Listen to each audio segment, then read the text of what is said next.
As all spiritual traditions affirm, there is more to existence than the material universe. We are more than mere animals or machines. The truth is that we each have an inner core of consciousness that is immortal and originates from outside the matrix. This core, called spirit, is the origin of our free will and our sentience. It is the heart of our soul, the very fulcrum of our being. It is the only part of us that is permanent and real in an absolute sense. Spirit is the source of our wisdom and lucidity, our inner beauty and harmony, justice and mercy, kindness and warmth, compassion and understanding, integrity and nobility. These ideals are not arbitrary human inventions, but qualities intrinsic to spirit. Whenever we express these ideals, we radiate a divine influence into the world. Spirit comes from a metaphysical realm brimming with vitality, whose laws are perfect, absolute, and just. This divine realm has been called the kingdom of heaven, eternity, or true reality. It exists beyond space-time, beyond even the etheric and astral regions where the occult influences of the control system originate. The problem is that we are here, but not from here. We are intruders into the matrix. Spirit is a foreign substance that the matrix and its antibodies are trying to neutralize. Why? Because spirit represents everything that the matrix is not.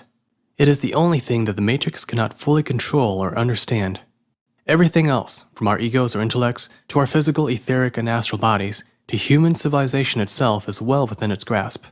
As dual beings, we are therefore caught between two jurisdictions, the worldly and the divine.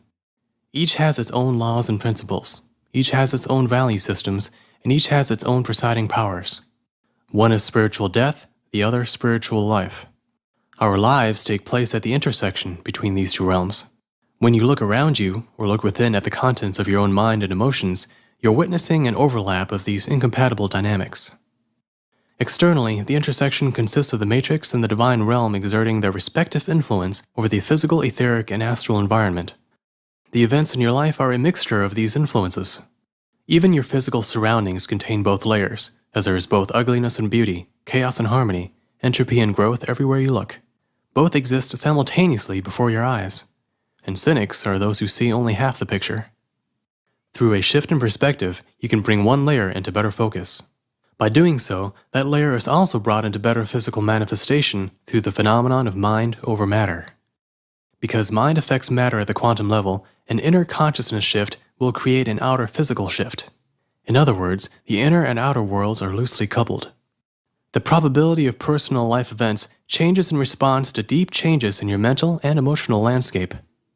The more you live from your spirit instead of matrix programming, the more your external circumstances come under the jurisdiction of the divine realm.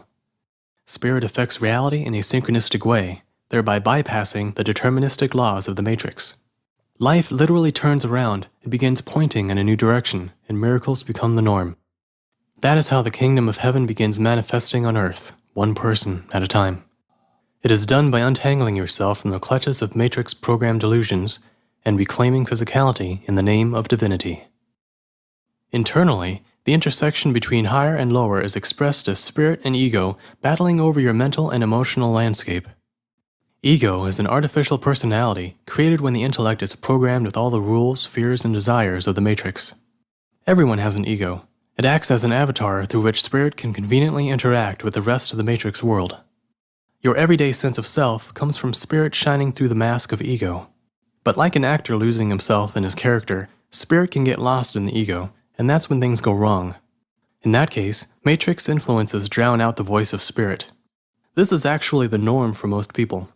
They live life from their evolutionary instincts, hormonal drives, and ego desires and insecurities. Spirit is too faint within them to be heard, or else is entirely absent. Only when spirit grows sufficiently strong can it override the ego and transmute it. You can do this by consistently exercising your spirit instead of feeding your ego, providing you know how to distinguish between them. You must have the awareness, honesty, and humility to acknowledge when you are acting out of selfish or dishonorable motives. Those who value ego more than the truth are servants of the matrix. To make any progress, one must consistently sacrifice ego on the altar of truth. The goal of esoteric training is not to eliminate the ego entirely, though, as that would make you ineffectual as a human being, but to bring it under the control of spirit, to reprogram it with a new set of priorities. Then instead of a prison warden keeping spirit locked up within, the purified ego becomes more like a knight carrying the commands of spirit out into the world. What the matrix normally uses to subjugate spirit then becomes the means through which spirit unravels the matrix. This reversal of flow is what we're after.